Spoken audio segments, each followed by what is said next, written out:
We often reduce Nietzsche to one sentence: God is dead. But Friedrich Nietzsche was far more than a mere atheist. He wasn't just rejecting religion. He was challenging its structure, its psychology, and its moral consequences. This video explores Nietzsche not as a simplistic critic of faith, but as a radical thinker who demanded that we confront the void left behind by a dying metaphysics, and what we should build in its place. Section 1. Setting the scene: the death of God. Nietzsche's most famous proclamation, "God is dead," was not a celebration. It was a diagnosis.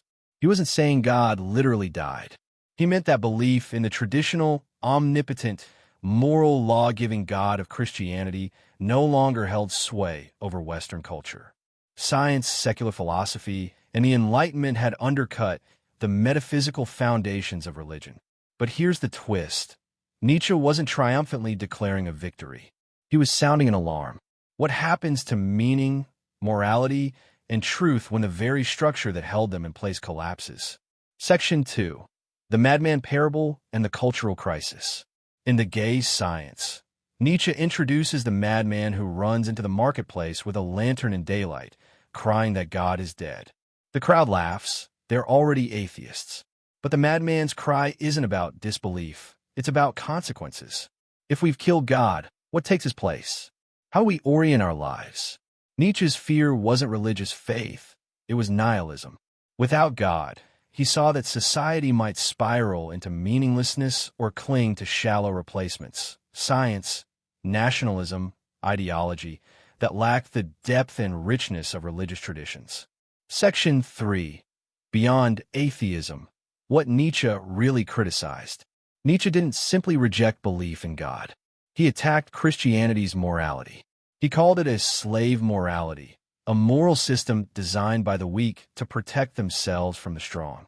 For Nietzsche, the Christian ideal of humility, meekness, and self-sacrifice was a reactive value system, born out of raisonnement.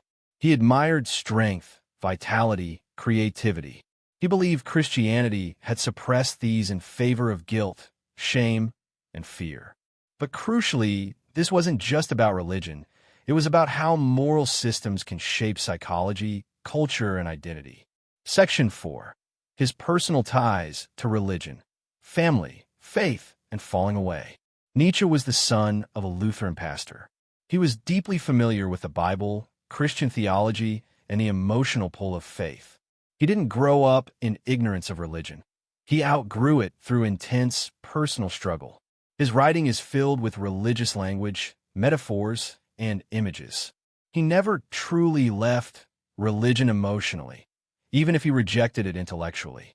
This duality makes him especially fascinating to both believers and skeptics.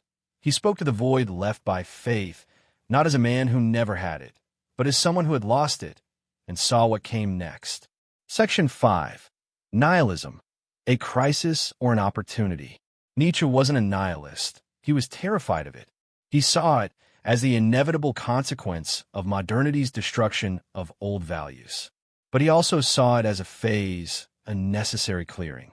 In place of religion's moral absolutism, Nietzsche envisioned the Übermensch, the overman.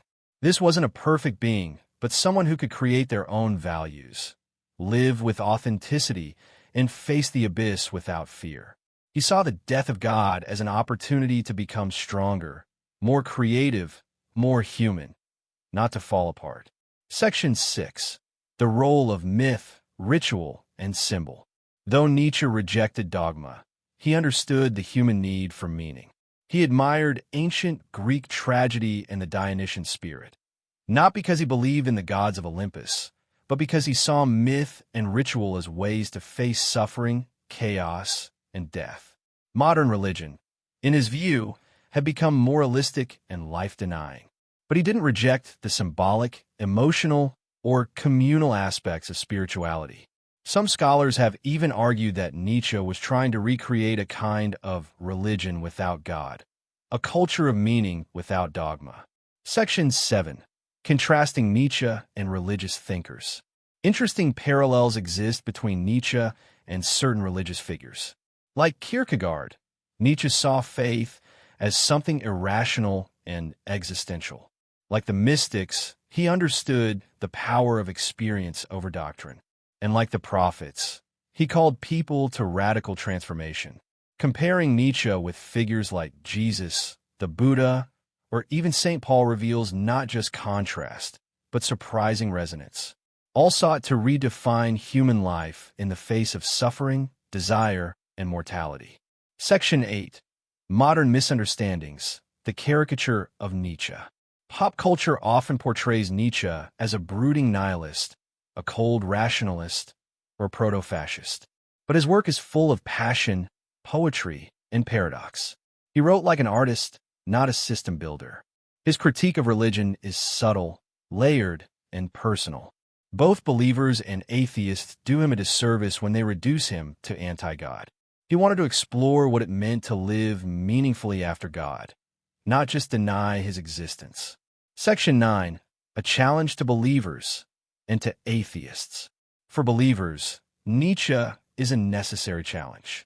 He asks, do you believe because it's true or because it's comfortable?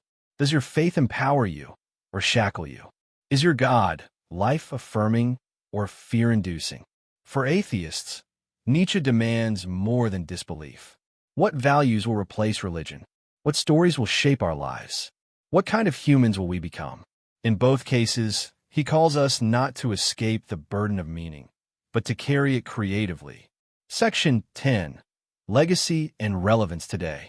In our age of spiritual searching, ideological conflict, and cultural fragmentation, Nietzsche feels more relevant than ever. He didn't offer easy answers, but he asked urgent questions. What do we live for if not God? What gives us dignity, hope, and courage in the face of suffering? How do we build a culture that doesn't collapse into either fanaticism or despair? Nietzsche didn't just criticize religion. He tried to prepare us for its aftermath. Whether you believe or not, his challenge is one we all must face. Closing thoughts. Friedrich Nietzsche wasn't just an atheist. He was a spiritual provocateur, a moral psychologist, and a cultural prophet. His war wasn't against faith itself, but against complacency, conformity, and cowardice. To take him seriously is not to abandon belief, but to deepen it, or at least to interrogate it. Because for Nietzsche, the real enemy wasn't God. It was the lie we tell ourselves to avoid becoming fully alive.